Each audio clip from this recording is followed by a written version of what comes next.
ಮಕ್ಕಳಿಗೆ ನಾಳೆ ರಜೆ ಇದೆ ಅಂತ ನಮಗೆ ಗೊತ್ತಾಯಿತು ಅಂದರೆ ನಾಳೆ ಸ್ವಲ್ಪ ಲೇಟಾಗಿ ಎದ್ದೇಳೋಣ ಅನ್ಕೋತೀವಿ. ಆದರೆ ಅವತ್ತಿನ ದಿನವೇ ಬೇಗ ಎಚ್ಚರ ಆಗಿಬಿಡತ್ತೆ.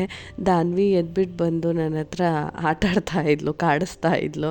ಇಂದಕ್ಷ ಎದ್ದೇ ಇರಲಿಲ್ಲ. ಆಂಜನೇಯನ ಅವತಾರದಲ್ಲಿ ಮಲಗಿದ್ದ.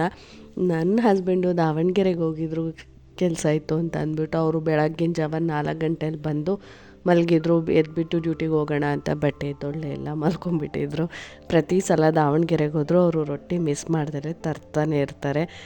ತಿಂಡಿಗೆ ದೋಸೆ ಮಾಡೋಣ ಅಂತ ದೋಸೆಗೆ ಹಾಕಿದ್ದೆ. ಒಂದೊಂದು ಸಲ ಅನಿಸುತ್ತೆ, ಒಂದೊಂದು ಸಲ ಅಲ್ಲ, ಯಾವಾಗಲೂ ಅನಿಸ್ತಾನೆ ಇರುತ್ತೆ ನನಗೆ. ದೋಸೆ ಮಾಡಿದಾಗ ಯಾರಾದರೂ ದೋಸೆ ಹಾಕ್ಕೊಡ್ತಾ ಇರಬೇಕು, ಒಂದು 4 ದೋಸೆ ಬಿಸಿ ಬಿಸಿ ತಿನ್ನಬೇಕು ಅನ್ನಿಸ್ತಾ ಇರುತ್ತೆ.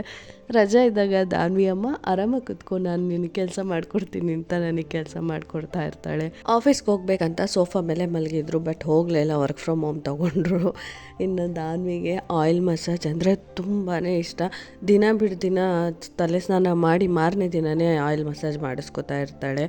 ರಾಗಿ ಮುದ್ದೆ ಮಾಡಿಕೊಂಡು ಮೆಣಸಿನ ಸಾರು ಮಾಡಿಕೊಂಡು ಈ ಚಳಿಗೆ ತಿಂತಾಯಿದ್ರೆ ಆಹಾ. ನನಗಂತೂ ರಾಗಿ ಮುದ್ದೆ ಅಂದರೆ ಸಿಕ್ಕಾಪಟ್ಟೆ ಇಷ್ಟ. ಸ್ವಲ್ಪ ಅನ್ನ ಮಿಕ್ಸ್ ಆಗಿಬಿಟ್ಟಿತ್ತು ಮುದ್ದೆ ಮಾಡಬೇಕಾದ್ರೆ. ಈ ಚಳಿಗೆ ಒಳ್ಳೆ ಮೆಣಸಿನ ಸಾರು ಮಾಡಿಕೊಂಡು ಮುದ್ದೆ ಮಾಡ್ಕೊಂಡಿದ್ದೆ. ಸ್ವಲ್ಪ ಕೋಲ್ಡ್ ಆಗಿತ್ತು, ಹಾಗಾಗಿ ಈ ಕಾಂಬಿನೇಷನ್ ಸೂಪರ್ ಅಂತ ಅನ್ಕೋತೀನಿ. ವಿಡಿಯೋ ಇಷ್ಟ ಆದರೂ ಒಂದು ಲೈಕ್ ಮಾಡಿ, ಫಾಲೋ ಮಾಡೋದನ್ನ ಮರಿಬೇಡಿ.